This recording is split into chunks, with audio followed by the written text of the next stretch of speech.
Hello, welcome to Brockwell Lane. I've been doing quite a few jobs recently, so there's a few things to show you in this update, so we'll crack on. First of all, you've seen my video where I bought this warship a couple of weeks ago, traded some stuff in a local model shop. This is now weathered and chipped, as you can see with the lights on. It's also been detailed on the ends, and I've managed to put KDs. I've cut a hole in the skirts and put the KDs through them, so that's now working really well. I also went to Doncaster Model Railway Exhibition last weekend where I bought some nameplates for it. Now I didn't change the name in the end, I kept it as the Royal Oak, but there's some nice etched plates on there from Shoreplan. It's now looking nicely weathered and it works well too. All chipped up.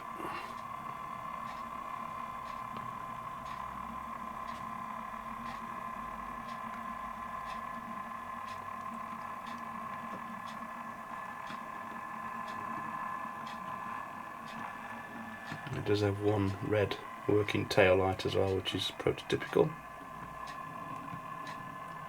And the Helgen 33 has had a light weathering, mainly around the bogies and the roof, but not done too much to spoil the good work Helgen's done, because it's still a pretty much ex-works engine. And she's chipped up and works pretty well too.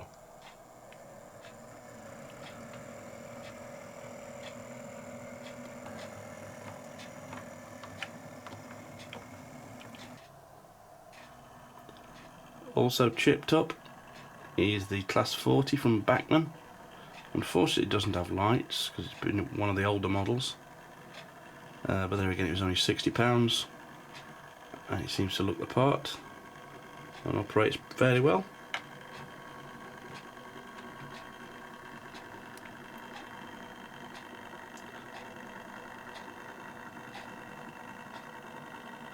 You can see I've also ballasted the tracks since last time. And here's a brand new purchase you've not seen before. This is a Class 47 from Bachmann. This time factory weathered. 47256. And I got this from Rails of Sheffield, currently on offer at £79.50. Now I had wanted one of these for a while, but they were about £160, so I was very happy to see that Rails had got some in on at a bargain price, and I think he's still got some left if you want one of these. These are factory weathered, but it fits in fairly well with my weathering anyway. I quite like the effect of the old green one, which had been renumbered into a tops machine. I have weathered the roof again because I didn't think the roof was quite dark enough. But other than that, it's pretty much straight out the box, that one. There's of course details which I haven't fitted to most of my engines yet, which I might get around to. But that's chipped up and looking good. And this is one you've seen before, but you've not seen it weathered before. So I spent a while weathering this engine. This is the Class 37 from Bachmann, the split head codes, 41. I've not renumbered it, I was going to get around to that, but I might do in the future.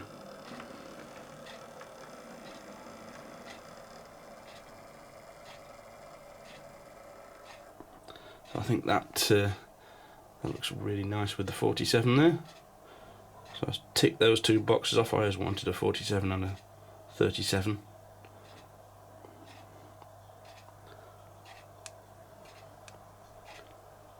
So I think they look typically 1970s. While getting all the ballasting done all over the layout, and that's all complete now. Took a while to do as it's not my favourite job, but I think the effects are good enough. I'm not the best at this sort of thing, but it looks reasonable for me. And they run pretty well over it as well. There's a couple of issues where I've got to dig some bits of ballast where they jump on the on just one of the turnouts. That one of the bridge, but I'll scrape away some of the ballast. It's only just they just twitch over that. So there's obviously a bit of ballast there somewhere which needs moving. I went to Model Rail Exhibition last weekend, which was Doncaster. I bought a few little items like those. I've got a Ford Transit, original Mark 1. That's an Oxford diecast in the British Rails yellow. Behind that you see the pipe wagon's now got some barrels in it. It's also got some sleepers in there as well. The barrels are from the show, they're white metal.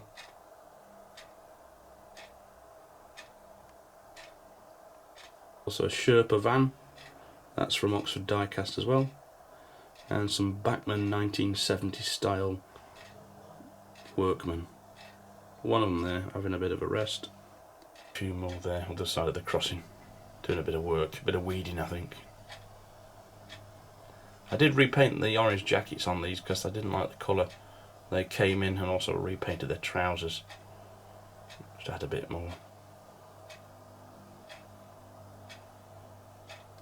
Got a little pile of rails there stacked up, obviously offcuts from the normal Pico Flexi track. I cut up and stacked up there and painted in a rust colour. There's some sleepers as well, which I also got from the show.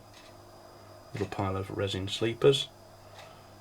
A little pile of brick dust, which is actually this reptile sand in an orange colour over the top of some ballast. Makes it look like there's a building been destroyed. Picked up a couple more of these Hornby brake vans in the brown, and you see I've weathered them and also painted some patches on them. The back one's got some yellow patches on there and the front one's got some grey. So I've got 3 of those now. So a little ballast bin at the back there, there's a couple of those. They're from Skytrex, as are the barrels and the sleeper piles. You can see the 37's got one light brighter than the other. That's by accident, but they were like that in real life, some of them, so I'm quite happy with that effect. Bit of a happy accident.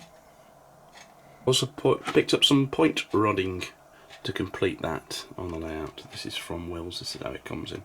It's a bit fiddly, but it just adds a bit of interest to the layout I think. So I'll get that done this afternoon. These are from Brass Masters. These are grates and drains which I'm going to add to the road over here. The street seam, just glue them down, cut them out and glue them down in various places on the base there. They were only a couple of quid. That was actually from the NEC, and I've used some of those on my 009 layout already.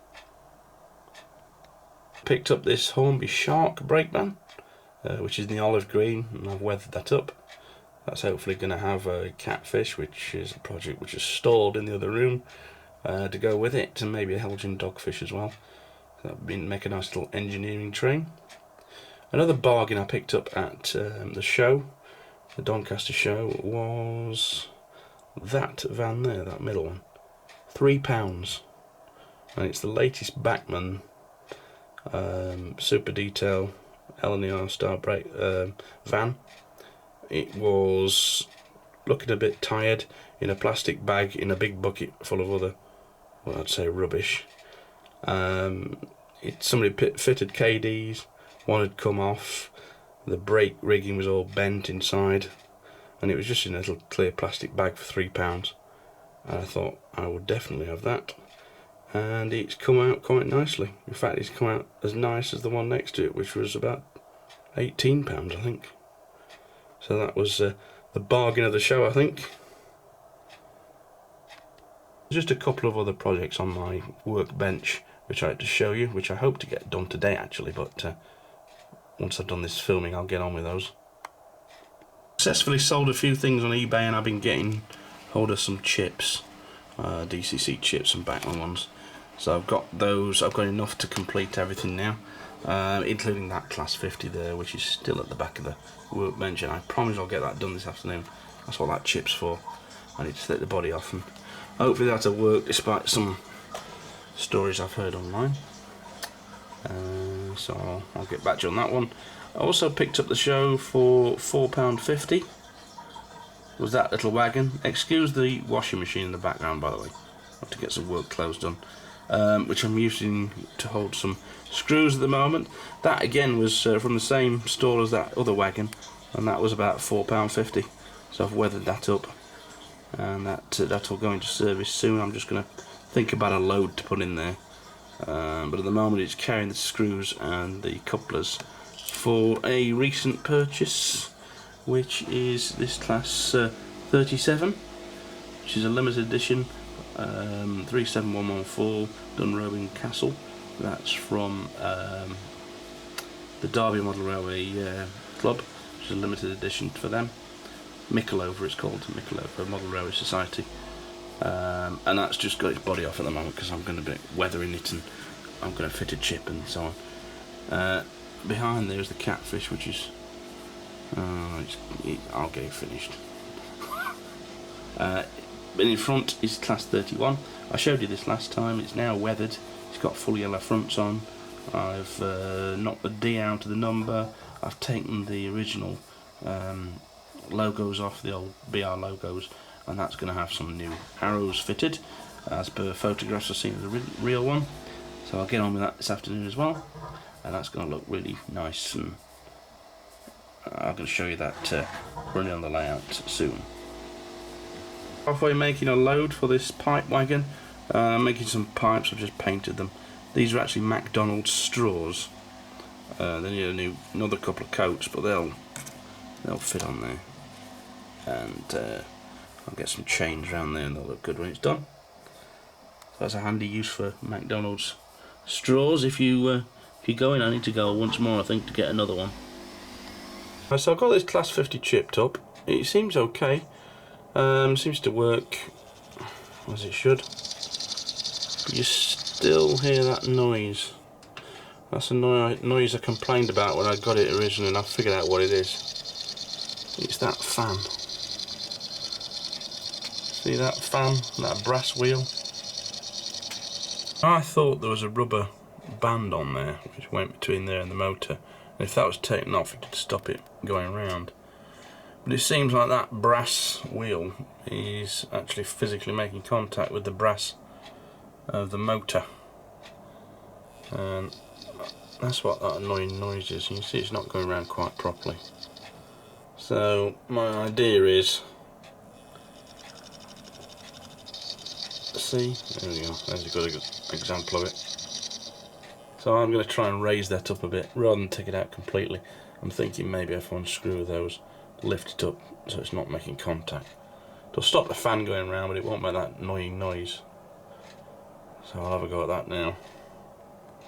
Yep, bingo, that's worked. Unscrewed it, just raised it up a bit, but a bit of card underneath the lug there to raise it up slightly. The short body will still go on it, but it's just not making contact anymore.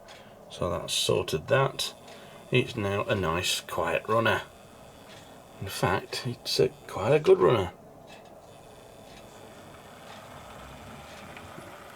Yep, not bad. Sorted. I'll get the body back on and we've got another engine working.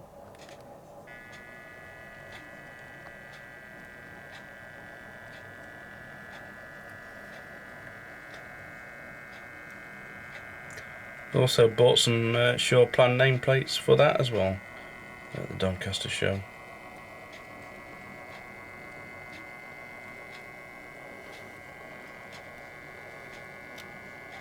So another engine working well. Notice that those transfers I put on the top marker lights have made the lights less effective, but there's no, you know, the real ones were pretty much like that anyway, so I really don't mind that.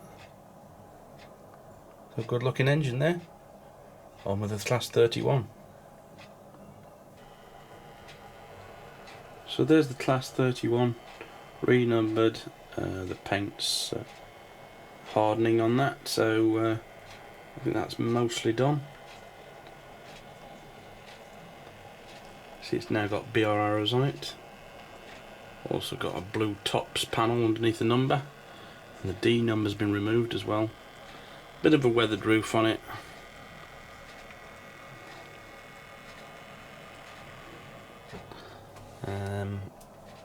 I put the star symbols on the bottom edge above the buffers. Buffer beam has been repainted a sort of dirty black from the red. New warning flashes on the yellow ends. And that's almost finished. What I will do is probably leave it for a week for the paint to settle down, harden, and then I'll give it a little bit of a wash over the top just to smooth things out. But that's pretty much done. I'm quite happy with the results.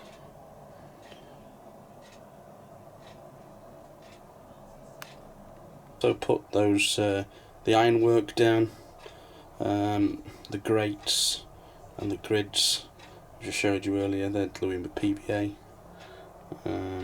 so they should make that look a little bit more realistic as well. Or it will do when they've dried and that white glue's faded away. So that's about all I've got time for this weekend. Next weekend I'm quite excited because I've got a new model coming. I managed to pick up a Sutton Class 24. That's one of the highly detailed limited edition models. Second-hand off eBay, so hopefully that'll be here by next weekend, and I might do a little bit of a review on that. See how good it is. But for now, thank you very much for watching. I hope you enjoyed this this update. Subscribe below and I'll answer as many questions as I can, and I shall see you next time. Bye bye.